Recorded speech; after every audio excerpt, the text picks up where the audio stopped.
안녕하세요. 오늘의 데일리 뉴스레터에 오신 것을 환영합니다. 1. 어리석은 일본의 망상. 2. 가혹한 진실. 3. 한국의 기적. 한번 진실을 알아봅시다. 현대차는 토요타를 절대로 따라잡지 못할 것이라 자신했던 일본인들이 최근 나타난 놀라운 상황에 대충격을 받고 있어 화제입니다.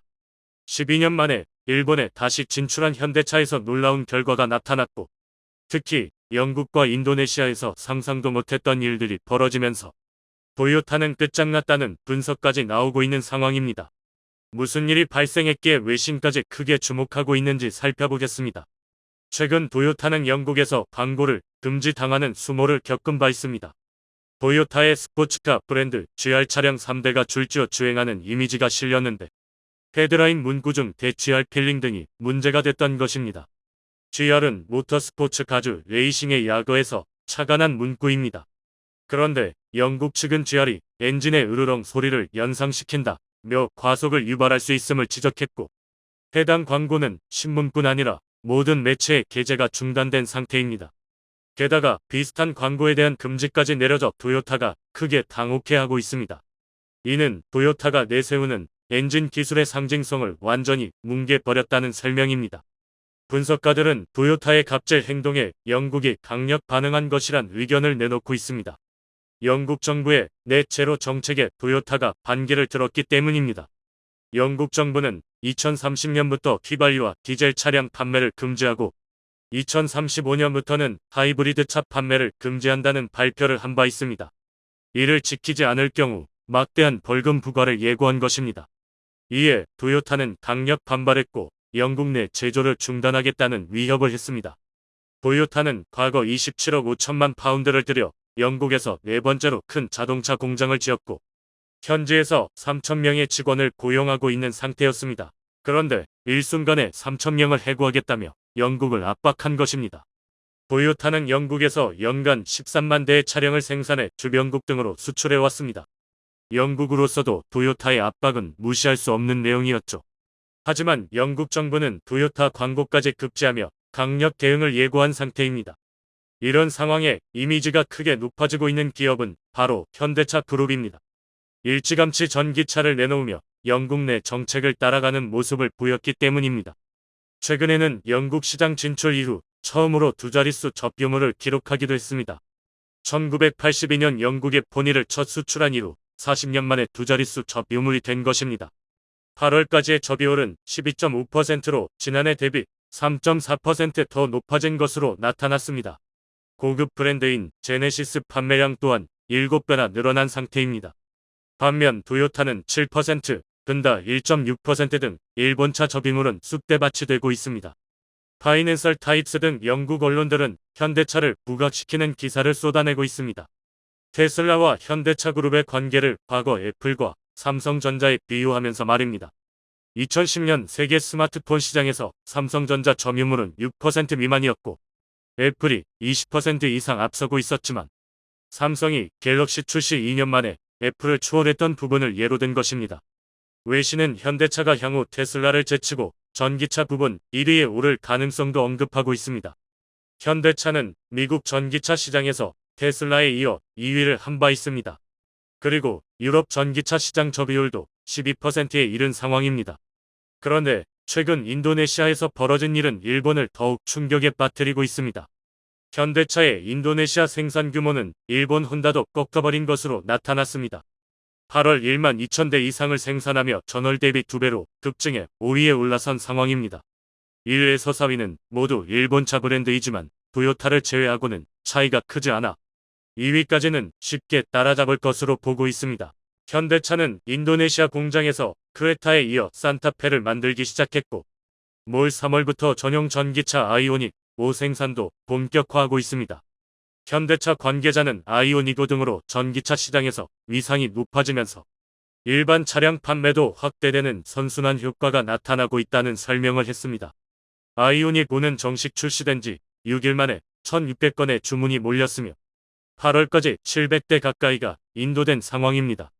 최근까지 현지에서 팔린 전기차 중 현대차 접유율은 90%를 넘기고 있습니다. 게다가 7월과 8월 각각 5,000대 이상의 크레타를 인근 국가로 수출하며 이미지 개선 효과가 톡톡히 나타나고 있는 상황입니다. 아세안 지역은 부품 현지화율이 40% 이상일 경우 협 정국 간 무관세 혜택을 받을 수 있습니다.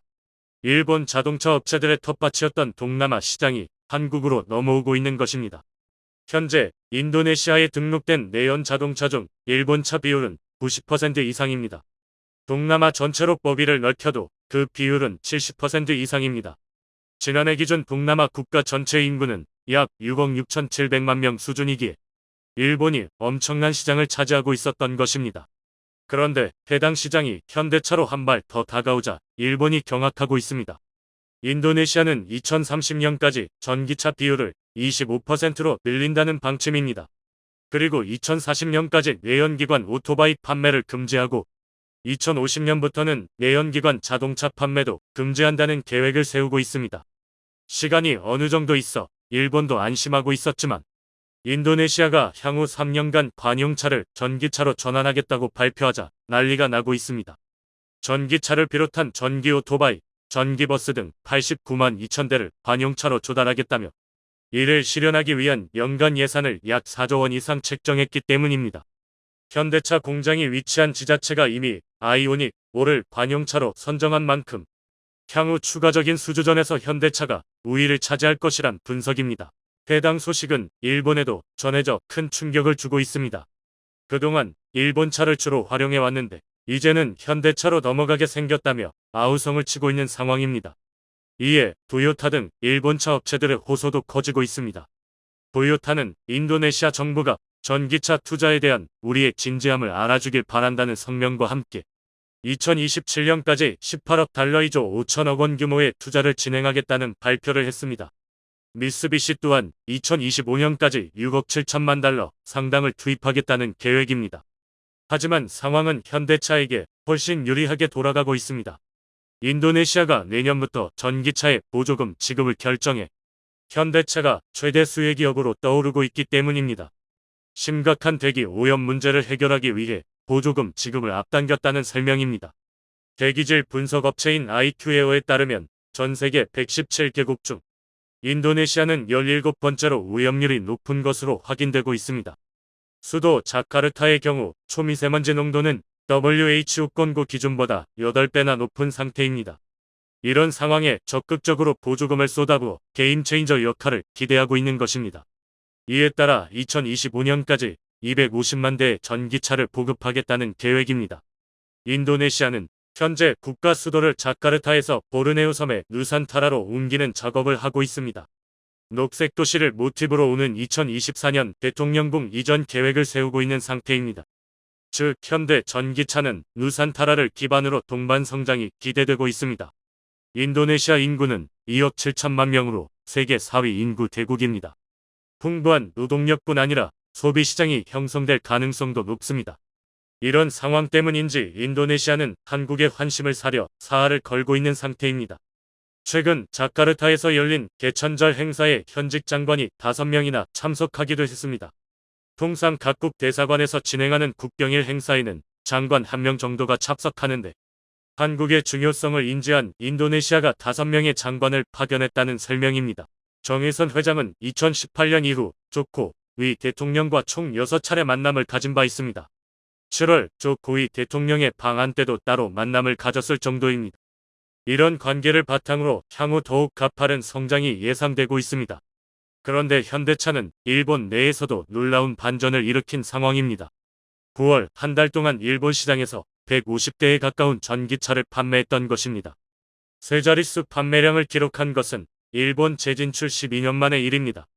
외신들은 절대 판매량 자체는 아직 적지만 전기차 선호도가 낮은 일본 시장에서 판매량이 서서히 늘고 있다는 점은 고무적이라는 설명을 했습니다.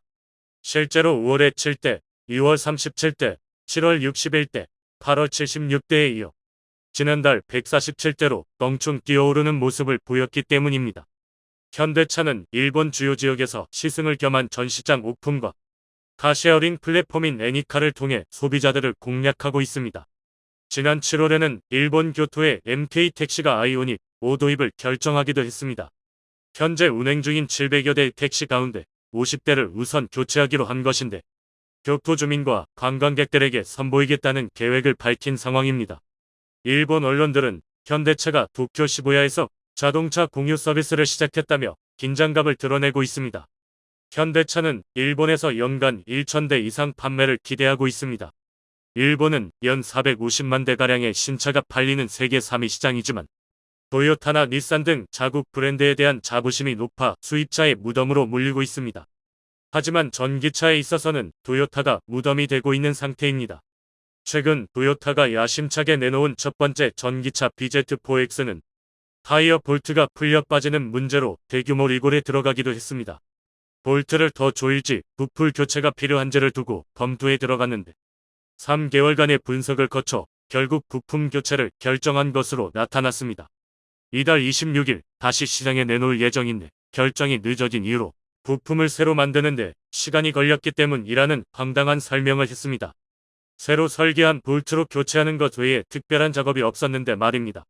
BZ4X는 전 세계적으로 2,700대 정도가 팔렸고 이미지에 큰 타격을 입은 상태입니다. 유럽 2,200대, 북미 280대, 일본에서 110대 등을 팔았던 것입니다. 하지만 현재는 팔리지 않을 것을 각오하며 구독 서비스에만 집중하고 있습니다. 구독 계약금도 기존의 절반인 38만 5천엔으로 내렸고 월 이용료는 10만엔 이상에서 약 1,100엔 할인을 내걸고 있는 상태입니다. 하지만 일본인들의 불만은 끊이질 않고 있습니다. 불량 발견 후 해결까지 3개월이나 걸리다니 한심하다. 월 10만엔을 계속 지불할 여유가 없는 이가 태반이나 사용자가 없을 것이다. 이런 반응입니다. 이런 와중에 국내 완성차 업체들은 놀라운 실적을 보이고 있습니다. 현대차의 물 3분기 판매량은 102만 대로 전년 동기 대비 13% 늘어난 상황입니다. 특히 9월 판매량 35만 5천 대은 전년 동기 대비 24% 증가하기도 했습니다. 이에 차량용 반도체 수급 문제가 해소된 것 아니냐는 분석이 나오고 있습니다. 인플레버브 여파에도 현대차의 9월 미국 판매량은 11%나 늘어났죠. 투싼과 산타페 등의 선전으로 전기차의 부진에도 미국에서 5만 9천 대를 판매한 것입니다. 현재 미국에서의 재고 일수는 최대 1개월 정도로 만들자마자 바로 출고되고 있는 상태입니다. 변화에 뒤처진 토요타. 한국은 토요타를 확실히 압도해 버리길 바랍니다. 현재 온 세상의 시선이 우크라이나에 쏠려있는 가운데 일본에서 심상치 않은 경제위기 조짐이 발생하면서 논란이 커지고 있습니다. 아시다시피 일본은 미국과 마찬가지로 세계에서 국없는 기축통화국 중 하나입니다. 따라서 일본 정부는 지난 2년간의 코로나 사태와 우크라이나 전쟁에도 불구 VJ7 자신들의 기반 경제를 믿고 금리를 올리지 않는 대실수를 범하고 말았는데요. 하지만 예상과는 달리 사태는 심각하게 꼬여가기 시작했습니다. 보통 기축통화라면 지금과 같은 위기 속의 가치가 절상돼야 맞지만 달러는커녕 원화의 가치보다 떨어지는 일이 벌어졌고 급기야 중소도시를 중심으로 뱅크런까지 발생하는 등 초유의 사태가 벌어지는 모양새입니다. 일본 정부는 이때 중대한 사실을 깨달았습니다. 한국과의 무역 전쟁 중 입었던 상처는 그들이 예상했던 것보다 훨씬 심각한 수준이었던 것이었죠.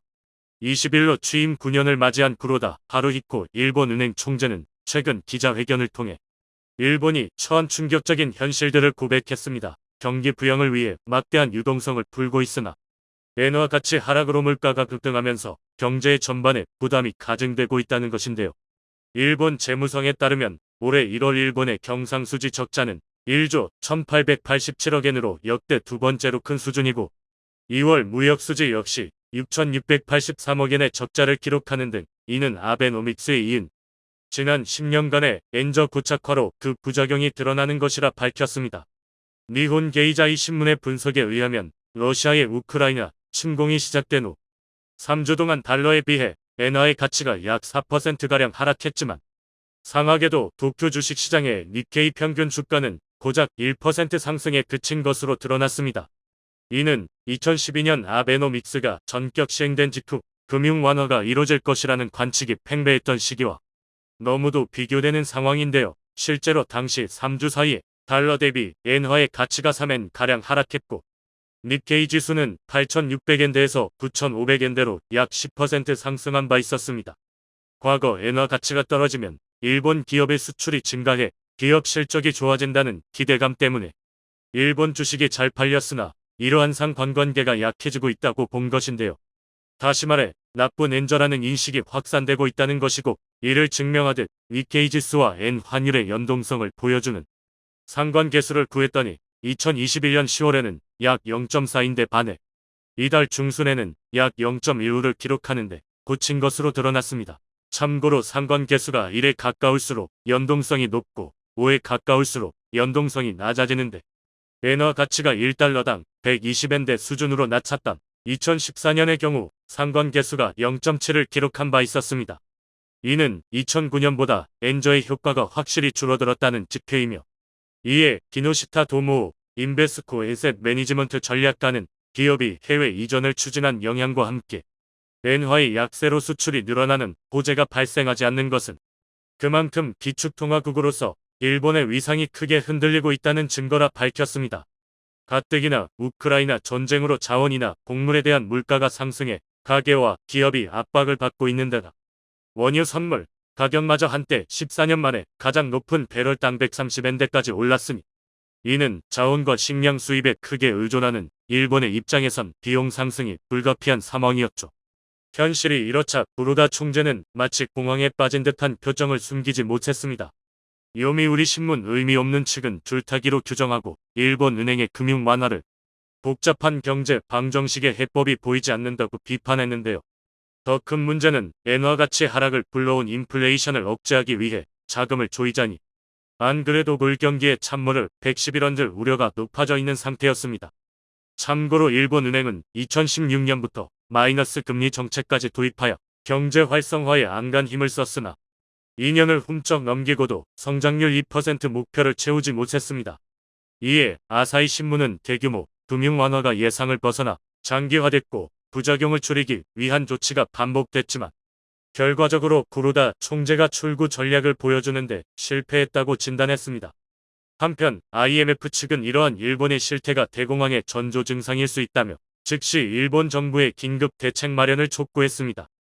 한 예로 당시 코로나 사태 때문에 한국의 자동차 생산률이 감소되자 일본 언론들은 이를 마치자기일처럼 기뻐했던 사건이 있었습니다. 하지만 당시 현대기아차의 주가는 역으로 상승 궤도에 올라 있었고, 이는 현대기아차가 전 세계에 공장이 있기 때문에 전체적으로 보면 타격이 그리 크지 않으며, 특히 미래기술인 수소 및 전기차 분야에서 일본 자동차 회사들을 압도했기에 외국 자본이 도리어 현대기아차에 몰려든 것이 원인이었죠. 아울러 한국의 중국 부품 의존도는 5% 정도인 반면 일본은 10%로서 더 높은 수치를 기록했고, 이는 바꿔 말하면 자신들이 2개를 손해보는 와중에 상대가 1개를 손해봤다고 좋아하는 상황과 같았습니다. 이는 영국 언론들이 분석한 중국의 GDP 1% 떨어질 때 각국이 받는 영향을 나타낸 기사에서도 자세히 묘사됐는데요. 한국은 마이너스 0.35%인 반면 일본은 마이너스 2%대로 최소 5에서 6배까지 훨씬 더 많은 피해를 보는 것으로 드러났습니다. 이때 유일하게 아사히 신문만이 일본의 냉혹한 현실을 꼬집었습니다. 코로나 사태로 도쿄 올림픽이 망하게 되면 일본은 역사상 최대 규모의 경제 위기에 직면할 수 있다는 기사를 게재하며, 그 근거로 일본 내 외국 자본이 지난 10년간 급격하게 이탈하고 있는 점을 들어 설명했습니다. 기사에 따르면 일본의 기간 산업 순이익률이 무려 30%나 감소했고, 외국 자본의 이탈이 심각한데도 일본 주가가 떨어지지 않는 이유에 대해 일본 정부 및 중앙은행이 대규모로 매수를 한 데 따른 착시 효과라고 지적했습니다. 이 때문에 분식 회계로 점철된 일본 주식시장은 버블 붕괴 현상이 나타날 것으로 유력한 2022년쯤이면 주가가 한 번에 40% 이상 폭락하는 등 최악의 사태가 비춰질 수 있다고 경고했습니다.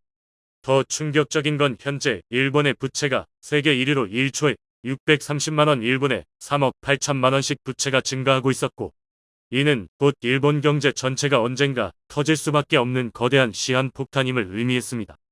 이는 곧 일본 경제 전체가 언젠가 터질 수밖에 없는 거대한 시한폭탄임을 의미했습니다. 최근 일본의 대형 자동차 부품 생산 기업인 마렐리가 경영난으로 인해 파산 위기에 처했고, 기업 회생 절차에 들어가기 위해선 25곳이 넘는 채권 은행의 동의를 받아야 하는 초유의 상황인 것으로 드러났습니다. 닛산 자동차의 자회사에서 분리된 마렐리는 전 세계에 약 1707H 시설과 5만 4천 명의 직원을 가진 일본의 대형 자동차 부품업체로 관련돼 있는 일본 중소기업만 무려 3만 8천 곳에 달하는 대기업 중 하나인데요. 이들은 지난 2018년 이탈리아의 자동차 제조사인 피아트의 자동차 부품 부문을 인수하며 사세 확장에 나섰지만 계속된 실적 악화와 전기 자동차 보급의 확산, 궁극적으로 엔저의 영향이 직접적인 파산의 원인이 된 것으로 밝혀졌습니다. 문제는 25곳의 금융기관들이 전부 일본 은행들이면 그나마 버틸 수 있었지만 중국과 싱가포르 은행까지 얽혀있는 바람에 회생 절차의 난항을 겪을 수밖에 없는 상태인데요. 같은 시각 일본의 대표 관광 명소 중 하나인 교토시마저도 결국 파산이 임박했다는 소식이 전해졌습니다.